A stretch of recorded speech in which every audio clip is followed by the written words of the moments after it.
You know, yesterday we were saying kind of sneaky, quietly, maybe one of their best games of the year yesterday. After the third goal, I mean, it's like the Flyers tied the game, and that was the end of it. Here's what impressed me the most. You're absolutely right. It was one of their best games of the year. The atmosphere in the building was one of the best since probably when Connor Gauthier was here, right? That was phenomenal. Yeah. What really impressed me about the effort was, and we talked about it in the pregame show before the game, playing to your identity. And you got to recognize what the identity of this team has to be right now because they're not as talented as clubs like the Edmonton Oilers, right? The first time we've seen that version of the Flyers team because the newcomers, Kuzmenko and Peltier, were both in. Everybody was healthy again for the first time in a long time.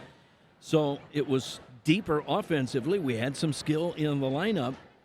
They're protecting a 2-goal lead in the third period, and they give up 3 shots in the third period to the Edmonton Oilers. That tells you that they concentrated on defense in the third period and did what they had to do to win. That impressed me more than anything. Yeah, it was lockdown hockey. It really was. It really was. And I said to Brad Shaw, we had Brad Shaw on earlier, and I said to him, you know, you guys surprised me a little bit because I thought coming off of the layoff, 5 guys coming into the lineup that weren't in there the last game. Yep. Like you could maybe have a little bit of disjointed play, and they did a little bit at the end of the first period. I thought it was a lot of Edmonton in the Flyers zone, but other than that, the Flyers really were the better team all night. And he said, you know what though, Anthony? He says, we're bringing 5 NHL players back into the lineup, and that's a big difference.